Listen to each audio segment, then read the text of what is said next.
The surprise attack on Iran started with deception. Then came stealth bombers, bunker buster bombs, and tomahawks launched by a submarine. The U.S. military carried out massive precision strikes on the 3 key nuclear facilities in the Iranian regime. Throughout the mission, we retained the element of surprise. Here's how the mission unfolded and how the Pentagon's deliberate misdirection helped keep the attack under wraps.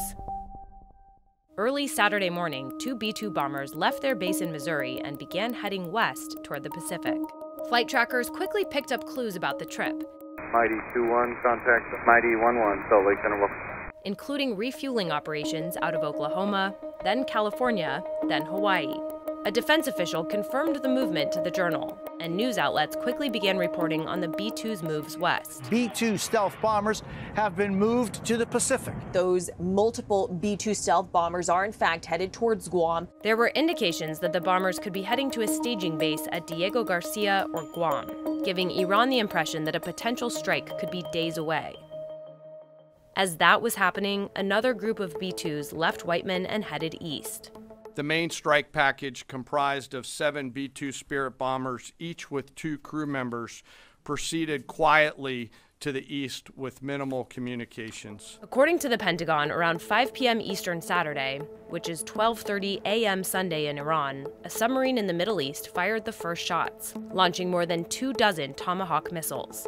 They wouldn't land until after the last bombs were dropped. Around 6 p.m., the strike package entered Iranian airspace. According to General Dan Kane, decoy aircraft were sent ahead of the B-2s, flying at high altitude and high speed to throw off Iran's air defenses. As the strike package approached Fordow and Natanz, U.S. fighter jets fired against any potential Iranian threats. Then, from about 6:40 to 7 p.m. Eastern, the B-2s dropped huge bunker buster bombs on their targets. 12 GBU-57 massive ordnance penetrator bombs were dropped on Fordow, while 2 were dropped on Natanz, according to a U.S. official. Shortly after that, the Tomahawk missiles struck Isfahan, and the strike package exited Iranian airspace to return home. This was the largest B-2 operational strike in U.S. history and the second longest B-2 mission ever flown, exceeded only by those in the days following 9/11. In one night, the U.S. used 3/4 of its believed stockpile of this type of bunker buster bomb. But did it accomplish the goal of setting Iran's nuclear program back? The UN Atomic Energy Agency chief said it's unclear. 400 kilograms of 60% uranium are there, and Iran has made no secret that they have protected this material. Satellite images show damage to the 3 sites, but experts say more information is needed to assess the status of Iran's potential nuclear capabilities. For example, Iran's stockpile of enriched uranium is stored in cylinders and is fairly mobile. If Iran moved it before the attack, or if it stayed intact, Iran could reconstitute its program fairly quickly. And if the country's centrifuges somehow survived, that would also be key.